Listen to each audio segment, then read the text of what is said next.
ধাৰ্মিক শোভাযাত্ৰাৰে তিনিচুকীয়া দহতীয়া চুক পথস্থিত ককৰাতলী গাঁৱৰ কুন্তিপুখুৰী সমন্বয় ক্ষেত্ৰত আয়োজিত হয় শ্ৰী শ্ৰী অনিৰুদ্ধদেৱৰ তিৰুভাৱ তিথি।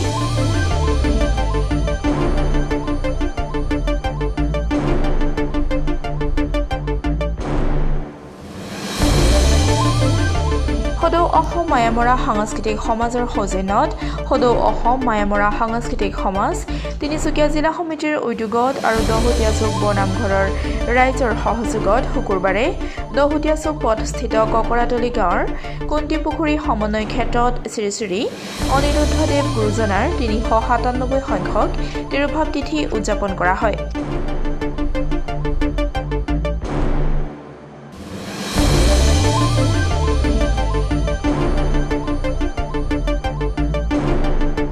পুৱাৰ পৰা আৰম্ভ হোৱা কাৰ্যসূচীত ধৰ্মধ্বজা উত্তোলন কৰে ৰেৱত চন্দ্ৰ দাসে, স্মৃতি তৰ্পণ কৰে বেদকান্ত ফুকনে, বৃক্ষৰোপণ কৰে পূৰ্ণকান্ত দাসে আৰু তিৰুভাৱ তিথিৰ লগত সংগতি ৰাখি এটি অস্থায়ী নামঘৰ উন্মোচন কৰে সত্ৰাধিকাৰ শ্ৰী শ্ৰী বৈষ্ণৱানন্দ গোস্বামীয়ে। তাৰ পাছতে জিলাখনৰ বিভিন্ন প্ৰান্তৰ পৰা অহা সহস্ৰাধিক ভক্তপ্ৰাণ ৰাইজৰ উপস্থিতিত নাম কীৰ্তন, ধৰ্মীয় গীত মাতেৰে ধৰ্মীয় শোভাযাত্ৰা কৰি সমগ্ৰ তিনিচুকীয়া চহৰ পৰিভ্ৰমণ কৰি পুনৰ উদযাপনস্থলীলৈ উভতি আহে।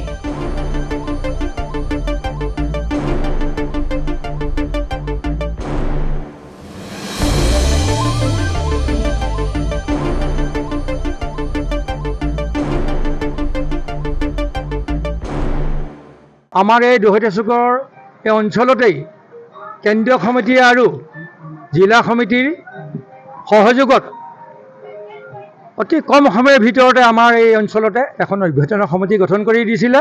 মাত্ৰ 12টা দিন আমি সময় পাইছিলোঁ। এই 12টা দিনৰ ভিতৰতে কেন্দ্ৰীয় সমিতিয়ে, জিলা সমিতি আৰু অভ্যৰ্থনা সমিতি আৰু এই অঞ্চলৰ আশে পাশে থকা সকলো ভকত বৈষ্ণৱ আৰু আই মাতৃসকলৰ সহযোগত আমি এই অনুষ্ঠানভাগি আজি আয়োজন কৰিছোঁ। আজি পোনপ্ৰথমে আজিৰ দিনটোত কাৰ্যসূচী আছিলে। প্ৰথমেই ধৰ্মীয় ধ্বজা উত্তোলন কৰা হৈছিলে আৰু ধৰ্মীয় ধ্বজা উত্তোলন কৰিছিলে মৰিষা আলহী সত্ৰৰ সত্ৰাধিকাৰ প্ৰভু শ্ৰী শ্ৰী বৈষ্ণৱানন্দ গোস্বামীদেৱ। আৰু ইয়াৰ পাছতে আমাৰ কাৰ্যসূচী আছিলে স্মৃতি তৰ্পণ। আমাৰ কেন্দ্ৰীয় সমিতিৰ মায়ামাৰা কেন্দ্ৰীয় সমিতিৰ সভাপতি মহোদয় শ্ৰী ৰেৱত দাসে তেখেতৰ স্মৃতি তৰ্পণ কৰিছিলে। তাৰ পাছতে বৃক্ষৰোপণ আঁচনি হয়, বৃক্ষৰোপণ আঁচনি এই অভাজনে সভাপতিয়ে বৃক্ষৰোপণ আঁচনি কৰা হৈছিলে। ইয়াৰ পাছতে ইয়াত যিটো অস্থায়ী নামঘৰ নিৰ্মাণ কৰা হৈছিলে, এই অস্থায়ী নামঘৰ উন্মোচন কৰিছিলে আমাৰ মৰিষা আলহী সত্ৰাধিকাৰ প্ৰভু শ্ৰী বৈষ্ণৱানন্দ গোস্বামীদেৱে। আৰু ইয়াৰ পাছতে আমাৰ এতিয়া শোভাযাত্ৰা আঁচনি আছিলে, শোভাযাত্ৰা কিন্তু ৰাইজ দূৰণিবতীয়াৰ পৰা আহি আছে, কিছু পলম হৈছে, কিন্তু ইয়াৰ পাছতে আমাৰ শোভাযাত্ৰা আৰম্ভ কৰিম। বিশেষ ক'বলগীয়া নাই, আপোনাৰ চেনেল যুগক সকলোটিকে আমাৰ আৰু সন্ধিয়ালৈ কিন্তু আমাৰ এভাগি প্ৰগ্ৰাম আছে, ভাওনা এভাগি পোনপ্ৰথমেই আমাৰ এই অঞ্চলত আমি আয়োজন কৰিবলৈ আগবাঢ়িছোঁ। এই ভাওনাখনৰ নাম হ'ল মৎস্যচৰী।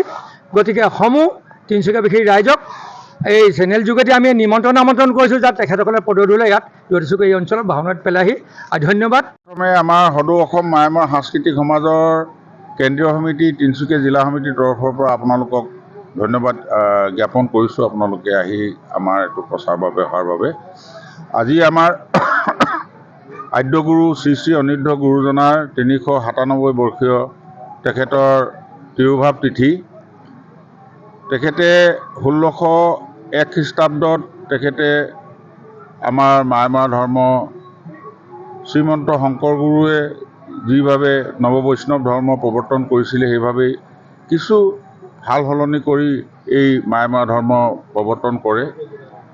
তেখেতে এই সংসাৰ ত্যাগ কৰাৰ পাছত আমি তেতিয়াৰ পৰাই তেখেতৰ এই তিৰুভাৱ তিথি পালন কৰি আহিছোঁ। আৰু আমি অসমৰ 13খন জিলাত আমাৰ মায়ামৰা ভকত আছে।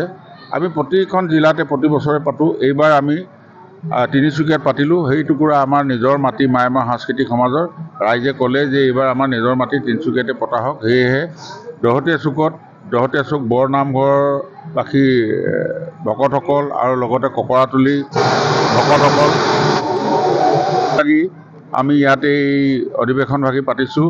আমাৰ ইয়াতে অসমৰ কেইবাখনো জিলাৰ পৰা ৰাইজসকল আহিছে। এতিয়া আমাৰ ধৰ্মীয় শোভাযাত্ৰা হ'ব। শোভাযাত্ৰাৰ পিছতে আমি ইয়ালৈ আমাৰ ধৰ্মীয় আলোচনালৈ আমি কেইবাজনো বিশিষ্ট ব্যক্তিক ইয়ালৈ নিমন্ত্ৰণ কৰিছোঁ। বুৰঞ্জীবিদ, সাহিত্যিক এনেকৈ ধৰণে আৰু আমাৰ ইয়াৰ স্থানীয় বিধায়ক তথা মন্ত্ৰী সঞ্জয় কিষাণ দেৱক আমি নিমন্ত্ৰণ কৰিছোঁ। আৰু সাংস্কৃতিক বিভাগৰ মন্ত্ৰী বিমল বৰাদেৱো আহি পাবহি। তেখেতে দলপুৰত এখন মিটিং আছে, তাৰ পৰা আহি 5 বজাত আমাৰ ইয়াত পাবহি। তাৰপিছত আমাৰ এটি ধৰ্মীয় আলোচনা হ'ব। ইয়াৰ পাছতেই আমি এভাগি ইয়াত ধৰ্মৰ লগত সংগতি ৰাখি এভাগি আমি ভাওনা আয়োজন কৰিছোঁ। এই ভাওনাভাগি অন্যান্য ভাওনাৰ নিচিনা নহয়। আমাৰ শ্ৰী শ্ৰী অনিৰুদ্ধ গুৰুৰ নাতিয়েক নিত্যানন্দ দেৱৰ বিৰচিত মৎস্য চৰিত বুলি কয় এইভাগি চৰিত হয়, চৰিতৰ কথা। সেইভাগি ইয়াত খোলেৰে নহয় মৃদংগৰে ইয়াত ভাওনা হ'ব। আৰু সূত্ৰধাৰ হিচাপে সুতীয়াপুতা সত্ৰৰ সত্ৰাধিকাৰ শ্ৰীযুত পৰমানন্দ গোস্বামীদেৱে তেখেতে নিজে সূত্ৰধাৰ হ'ব। আমি 8:30 মান বজাৰ পৰা ইয়াত আমাৰ ভাওনা অনুষ্ঠিত কৰিম।